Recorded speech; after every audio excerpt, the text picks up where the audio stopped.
Yo guys, selamat datang kembali di Cerita Singkat. Gimana kabar kalian hari ini? Semoga seru ya, karena hari ini kita bakal ngebahas film drama action Korea terbaru, judulnya Mantis. Buat kalian yang udah nonton Kill Boksun, pasti familiar sama universe-nya. Ya, ini adalah dunia di mana pembunuh bayaran itu sebuah profesi, lengkap dengan agensi, aturan, dan persaingan yang super ketat. Sebelum kita mulai, silahkan subscribe dulu channel ini ya guys, lalu kita langsung masuk ke alur ceritanya. Film dibuka dengan dua pembunuh bayaran lepas yang lagi ngedumel sambil ngisi bensin mobil. Mereka ngeluhin aturan ketat yang dibuat oleh agensi terbesar, MK Entertainment, yang dipimpin oleh seorang chairman legendaris bernama Cha Min-kyu. Aturan-aturan ini seperti larangan membunuh anak di bawah umur dan hanya boleh menerima pekerjaan resmi dari agensi, bikin para pembunuh lepas kayak mereka susah cari duit. Saking kesalnya, mereka sampai nyeletuk pengen ngebunuh si Cha Min-kyu. Mereka juga nyebut-nyebut nama pembunuh bayaran top, salah satunya adalah si Mantis. Obrolan mereka nggak berlangsung lama. Ketika salah seorang dari mereka pergi ke toilet, ternyata mobil mereka sudah disergap. Salah satu dari mereka tewas dengan cepat. Ternyata di tempat itu sudah ada Chairman Cha Min-kyu sendiri. Pembunuh itu langsung berusaha kabur. Di tengah kekacauan itu, muncullah sebuah mobil mewah. Dari mobil itu, turunlah seorang pemuda bergaya nyentrik dengan dua belati unik di tangannya. Inilah dia Lee Han-ul, yang lebih dikenal dengan julukan Mantis. Mantis adalah pembunuh bayaran andalan MK Entertainment. Dia muda, arogan, jago, dan gayanya slengean abis. Dia bahkan sempat-sempatnya ngomel karena harus nunggu lama. Tanpa basa-basi, Mantis langsung berhadapan dengan pembunuh yang tersisa. Awalnya si pembunuh ini ngeremehin Mantis, salah nebak julukannya, mulai dari belalang sampai kecoa yang tentu aja bikin Mantis ngamuk. Pertarungan pun dimulai. Gaya bertarung Mantis ini benar-benar sesuai julukannya, cepat, lincah, dan mematikan. Menggunakan dua bilah belati sabit sebagai senjata andalannya. Meski lawannya cukup berpengalaman, bagi Mantis ini cuma pemanasan. Dengan beberapa gerakan akrobatik, dia berhasil melumpuhkan dan menghabisi lawannya dengan brutal. Setelah beres, Mantis ngobrol sama Chairman Cha. Ternyata, tujuan Mantis ikut misi ini adalah buat negosiasi ulang kontraknya. Dia merasa kontrak 7 tahun itu nggak adil, mengingat popularitasnya yang lagi naik daun. Tapi tujuan utamanya bukan cuma soal duit. Mantis juga minta tolong agar sahabatnya sejak masa pelatihan, Shin Jae, bisa diterima kerja di MK.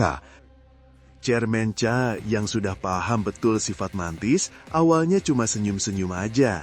Melihat itu, Mantis ngelakuin hal gila. Dia ngambil belatihnya yang berlumuran darah dan mengarahkannya ke leher Chairman Cha, sebuah gestur ancaman yang di dunia mereka bisa berarti tantangan kematian. Suasana jadi tegang banget, tapi tiba-tiba Mantis malah ketawa dan bilang itu cuma bercanda. Lucunya, candaan berbahaya itu justru berhasil. Chairman Cha setuju untuk merevisi kontrak Mantis dan akan mengatur wawancara untuk Jae setelah Mantis pulang dari liburannya. Dengan hati gembira, Mantis langsung tancap gas dan nelpon Jae, ngabarin berita baik itu. Dia nggak sadar, itu adalah percakapan terakhirnya dengan Chairman Cha. Beberapa waktu kemudian, Mantis pulang dari liburannya di Eropa.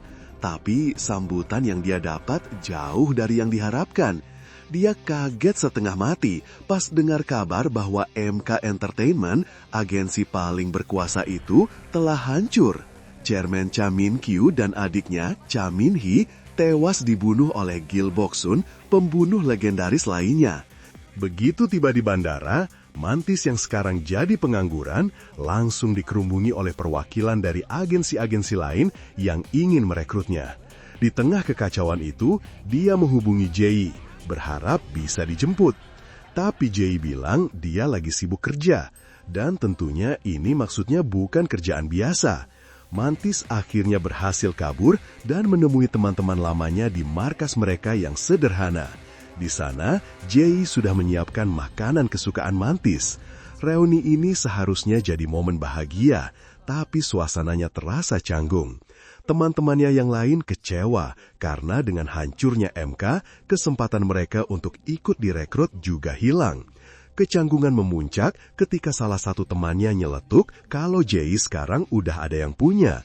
Mantis yang jelas-jelas punya perasaan sama Jay langsung bad mood.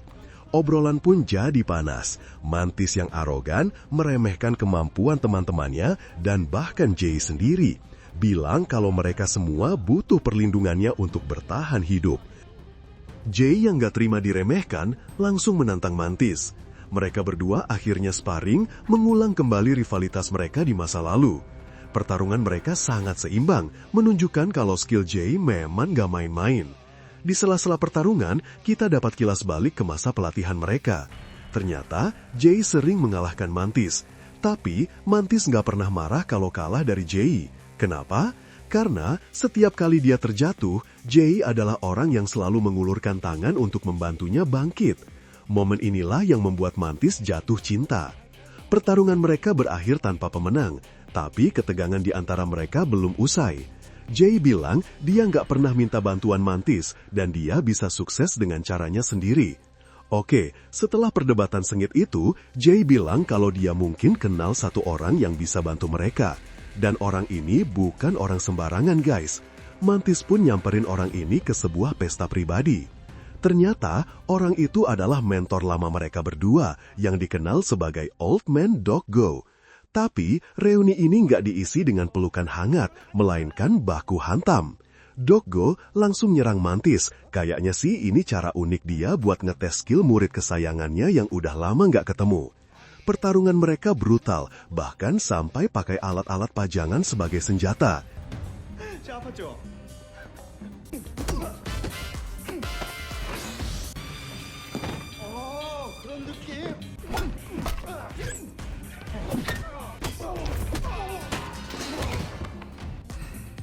아이고 양손 쓰시는 분이 그거 하나.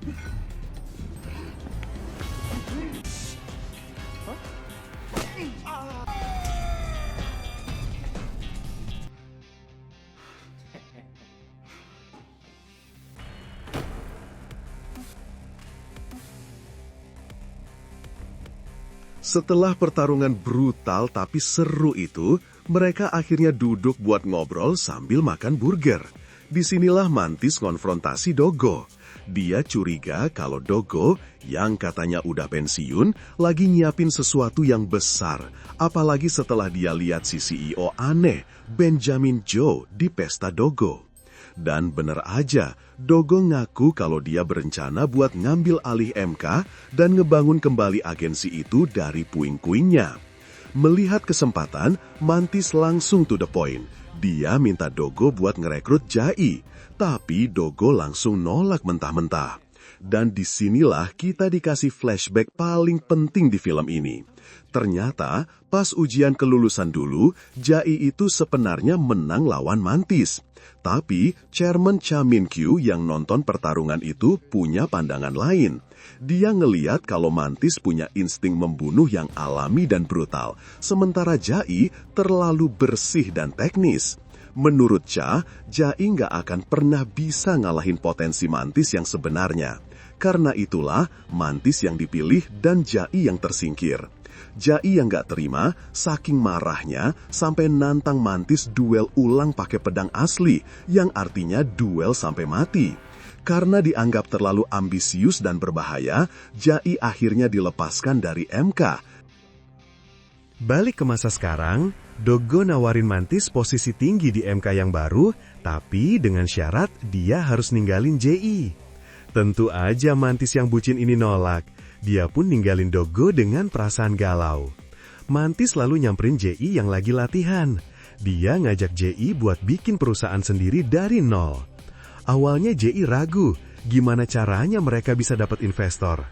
Dan disinilah Mantis ngeluarin kartu asnya, kartu nama dari si CEO tajir, Benjamin Joe.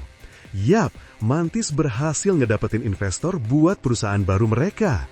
Dengan dana segar di depan mata, Ji pun pamit dari agensi lamanya yang udah bangkrut. Dia, Mantis, dan sisa kru mereka yang setia, Sumin dan Bumbai, langsung nyiapin materi buat presentasi ke Benjamin Joe. Inilah awal dari babak baru sekaligus awal dari bencana besar buat Mantis. Di hari presentasi, tim Mantis yang dipimpin oleh JI mencoba meyakinkan Benjamin. Tapi Benjamin sama sekali nggak tertarik dengan data dan profit. Dia lebih tertarik pada JI. Dia terus-terusan mengajukan pertanyaan pribadi yang merendahkan JI. Bahkan menyuruhnya untuk tanding ulang melawan Mantis di depannya untuk membuktikan kemampuannya. Mantis yang dari tadi nahan emosi akhirnya meledak. Dia nggak terima sahabatnya direndahkan seperti itu. Dia mengancam Benjamin dan langsung cabut dari pertemuan itu, menggagalkan satu-satunya kesempatan mereka untuk dapat dana. Keputusan Mantis ini memicu perpecahan. Salah satu temannya yang udah muak hidup susah merasa Mantis terlalu egois. Ia lebih memilih untuk kembali ke Benjamin dan menerima tawarannya, bahkan jika itu berarti harus menjilat. Melihat pengorbanan Mantis, Jayi luluh. Dia ngasih ide gila. Gimana kalau kita bikin perusahaan sendiri, berdua sebagai partner yang setara? Mantis yang egonya setinggi langit setuju dengan syarat dialah yang jadi chairman. Dan akhirnya lahirlah Mantis Company. Awalnya semua terasa menjanjikan. Mereka berempat, Mantis, Jayi, Sumin, dan Bumbai merayakan berdirinya perusahaan mereka. Tapi masalah muncul dengan cepat. Mantis sebagai pimpinan ternyata nggak punya kepercayaan sama sekali sama krunya. Semua pekerjaan level A dan B yang beresiko tinggi tapi bayarannya mahal, dia ambil sendiri atau dikasih ke Jayi. Sementara Sumin dan Bumbai cuma dikasih pekerjaan sisaan level C dan D yang bayarannya receh. Jelas aja ini bikin suasana kantor jadi tegang dan penuh kekecewaan. Di tengah kesulitan finansial ini, Mantis ketemu lagi sama Dokgo. Dokgo nawarin buat ngasih kerjaan-kerjaan bagus ke perusahaan Mantis, tapi syaratnya berat. Mantis harus jadi anjing penjaganya, membantunya menyingkirkan semua agensi kecil yang gak nurut aturan. Tawaran ini bikin Mantis makin tertekan. Puncaknya adalah ketika JI akhirnya muak. Dia ngonfrontasi Mantis, bilang kalau cara Mantis yang terang-terangan menganak-emaskan dirinya di depan yang lain itu bikin gak nyaman. JI juga menuduh Mantis gak pernah percaya sama kemampuannya, karena gak pernah ngasih dia misi level A sendirian. Perdebatan mereka memanas, Mantis yang merasa disudutkan malah ngeluarin kata-kata paling kejam. Kalau bukan karena gue, lo gak bakal jadi apa-apa. Lo gabung sama gue cuma karena lo nggak punya pilihan lain kan setelah gagal sama Benjamin? Hubungan mereka pun retak parah. Dan di saat paling genting inilah, Dokgo kembali menelpon Mantis. Dengan liciknya, Dokgo menanamkan racun di pikiran Mantis. Dia cerita kalau alasan dia dulu berselisih sama Cha Min-kyu adalah karena dia nggak tahan ada orang yang lebih hebat darinya di tim yang sama. Dokgo bilang, JI juga merasakan hal yang sama terhadap Mantis. Sebuah kecemburuan mematikan yang suatu saat bisa membuat JI ingin membunuh Mantis, bahkan telah mencoba membunuh dirinya. Sementara itu, tanpa sepengetahuan mereka, Benjamin Joe juga bergerak. Dia mengerahkan pasukannya termasuk salah satu mantan kru Mantis untuk menyergap dan menyerang JI sebagai sebuah tes untuk melihat seberapa hebat skill JI sebenarnya. JI dengan kemampuan bertarungnya yang luar biasa berhasil selamat dari serangan itu.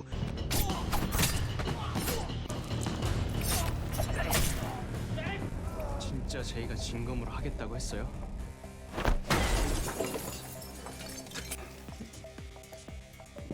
용해진다.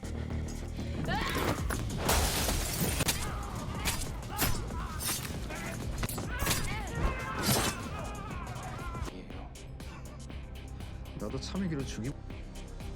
너희가 계속 그렇게 붙어있을 줄은. 하늘이하고는 떨어지는 게 좋을 거야.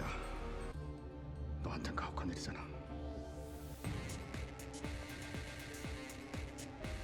참이기한테 떨어지지 못했어. 그러니까.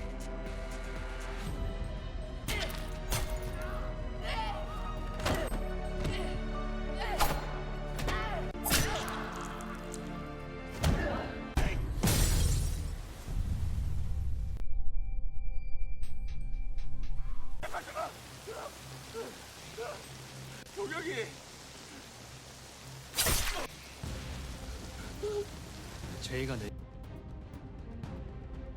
계속 그 절대라는 거. Jae kembali ke kantor dengan kondisi babak belur dan hati yang dingin. Mantis yang otaknya udah keracunan sama omongan Doggo langsung menuduhnya macam-macam, menuntut laporan tentang pekerjaan apa yang dia lakukan di luar. Dia menegaskan posisinya sebagai pimpinan. Ini adalah batas kesabaran Jae. Harga dirinya yang selama ini terpendam akhirnya meledak. Pertarungan verbal mereka sampai pada satu kesimpulan, hanya ada satu cara untuk menyelesaikan ini. Ambil senjatamu, kita selesaikan di luar, kata Mantis. Kali ini bukan lagi sparring latihan. Mereka berdua mengambil senjata asli mereka, belati sabit yang tajam. Sumin dan Bumbei yang melihat itu cuma bisa ketakutan. Ini adalah duel hidup dan mati. Pertarungan pun dimulai. Ini bukan lagi pertarungan seimbang seperti dulu. Jae yang terus berlatih keras sementara Mantis terlena dengan statusnya kini berada di level yang berbeda. Setiap serangan Mantis bisa dibaca dan dibalikan dengan mudah. Sebaliknya, serangan Jae jauh lebih presisi dan efektif. Mantis yang terbaring kalah di bawah tatapan dingin Jae akhirnya sadar. Egonya hancur. Dengan napas terengah-engah, dia menatap Jae dan mengatakan kalimat yang mengubah segalanya. Mulai sekarang, lo yang jadi pimpinan. Apa yang harus gue lakuin, Chairwoman? Tapi Jae telah memutuskan hal lain. Dia pergi meninggalkan Mantis untuk bergabung dengan perusahaan milik Benjamin. Bumbei memutuskan ikut dengannya. Pada akhirnya, di Mantis Company hanya tinggal satu orang yang setia, yaitu Sumin. Waktu berlalu. Sesuai dugaan, di bawah naungan dana dari Benjamin Joe, Jae mendirikan agensinya sendiri dan karirnya meroket. Dia bahkan mendapat julukan baru, Lizard, si kadal yang bisa memangsa Mantis. Perusahaannya sukses besar. Sebaliknya, Mantis dan Sumin hidup morat-marit. Tanpa nama besar MK, Mantis kesulitan mendapatkan pekerjaan. Satu persatu klien membatalkan kontrak.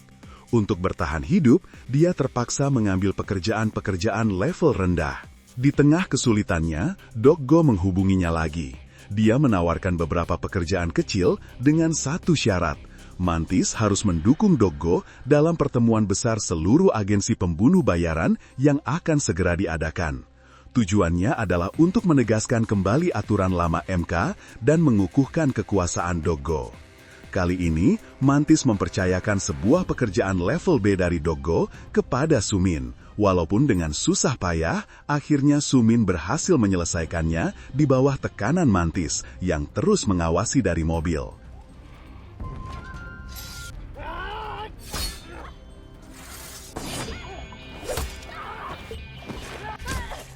(30초) 남았다. 20초.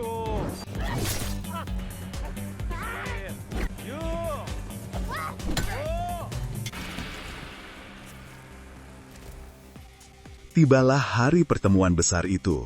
Mantis dan Sumin datang dengan penampilan seadanya dan langsung jadi bahan cemoohan. Puncaknya adalah saat Jae datang dengan rombongannya, tampil mewah dan penuh percaya diri sebagai pimpinan agensi baru yang sedang naik daun. Seperti yang direncanakan, Doggo berpidato tentang pentingnya menjaga warisan dan aturan yang ditinggalkan Cha Min-kyu. Tapi Jae dengan berani menyelah. Dia mengkritik Doggo dan mempertanyakan legitimasi MK untuk menjadi polisi di dunia pembunuh bayaran. Apalagi setelah insiden Gil Boksun yang membuat para pimpinan MK tewas. Jae mengusulkan bahwa kekuatan untuk menghukum para pelanggar aturan tidak seharusnya dimonopoli oleh MK. Ketika ditanya siapa yang pantas, Jae dengan percaya diri mencalonkan dirinya. Doggo yang merasa tertantang langsung mencoba kemampuannya di tempat itu juga. Tapi Mantis yang tiba-tiba maju untuk melerai malah kena pukulan Jae dan dia pura-pura pingsan.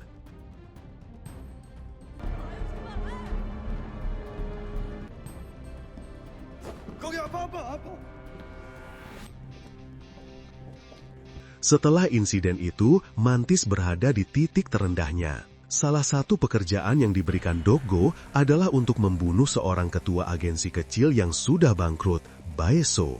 Merasa kasihan, Mantis melanggar aturan terbesar. Dia memalsukan kematian Baeso. Dia membawa mayat dari misi B yang diselesaikan oleh Sumin dan mengirimkannya sebagai bukti, sementara Baeso disuruhnya kabur dan hidup sebagai hantu. Mantis kemudian mengadakan upacara pemakaman palsu untuk Baesu dan mengundang Jae. Dia ingin bicara baik-baik dan memintanya untuk menarik kembali tantangannya pada Doggo. Namun Jae menolak. Di tengah percakapan tegang mereka, pintu ruangan terbuka. Dan yang masuk adalah Baesu, target yang seharusnya sudah mati. Ternyata, Baesu mengkhianati Mantis dan melaporkan semuanya pada Doggo. Dengan ini, Mantis resmi menjadi pelanggar aturan dan target sah untuk dibunuh. Situasi makin gawat ketika Benjamin dengan sengaja memaksa Jae mengirimkan belati berdarah ke Doggo, sebuah deklarasi perang resmi. Doggo yang murka karena pengkhianatan Mantis meneruskan tantangan itu. Dia menyuruh Mantis yang sekarang harus membunuh Jae, atau dia yang akan mati. Terjebak di antara mentor dan sahabatnya, Mantis membuat keputusan gila. Dia meneruskan belati itu kembali ke Jae. Ini artinya bukan pertarungan 2 orang lagi, tapi 3 orang. One on one. Pertarungan klimaks pun terjadi di markas besar MK yang sudah disiapkan. Mantis, Jae, dan Doko. 3 petarung terbaik di generasi mereka. Awalnya, Mantis yang lebih dulu tiba langsung menyerang Doko. 거라고 생각했나 보네. 차라리 잘 됐네요. 이전에 그냥 끝내버리게.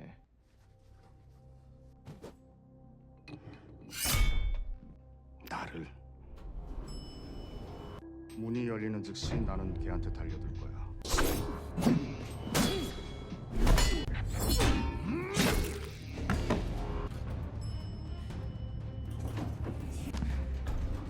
알겠어요, 신 대표님. Ketika Jae tiba, Doko mengira ini adalah pertarungan 2 lawan 1. Tapi Jae dengan cepat menyerang Mantis, menegaskan bahwa ini adalah pertarungan bebas, di mana setiap orang adalah musuh. Pertarungan brutal pun terjadi. Ketiganya saling serang, menunjukkan skill tingkat tinggi mereka. Doko yang lebih tua, namun sangat berpengalaman, berhasil mendominasi. Namun, perlahan-lahan terlihat bahwa Mantis dan Jae sebenarnya punya rencana. Mereka bekerja sama secara diam-diam untuk melumpuhkan Doko. Dengan sebuah kombinasi serangan, Jae berhasil melukai perut Doko, membuatnya sejajar dengan Mantis yang kakinya juga terluka. Kini, pertarungan menjadi seimbang. Mantis akhirnya berhasil mendesak Doko. Dia punya kesempatan untuk menghabisi mentornya, tapi dia ragu. Dia tidak tega membunuh orang yang telah mengajarinya segalanya. 이제 네 다리랑 쌤쌤이야. 약점. 그래 봤자야.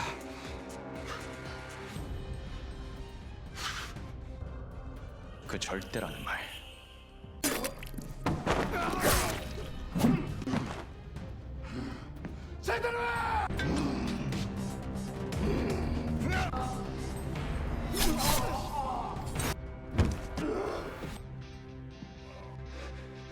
그렇게 보지 마.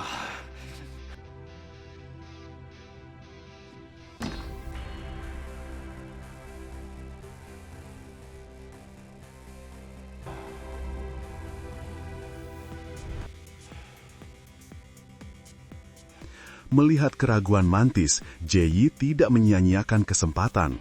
Dia bergerak cepat menghabisi hidup sang master tua itu.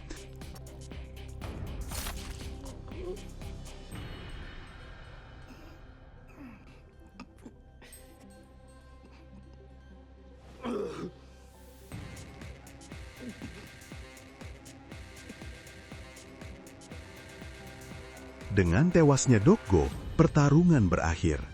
Jae akhirnya menangis. Dia mengaku pada Mantis bahwa dia selalu tahu Mantis sengaja mengalah dalam pertarungan mereka dulu. Rasa kasihan itulah yang paling dia benci. Dia tidak ingin dikasihani. Dia ingin diakui sebagai lawan yang setara. Itulah sebabnya dia melakukan semua ini untuk membuktikan bahwa dia bisa berdiri di puncak dengan kekuatannya sendiri.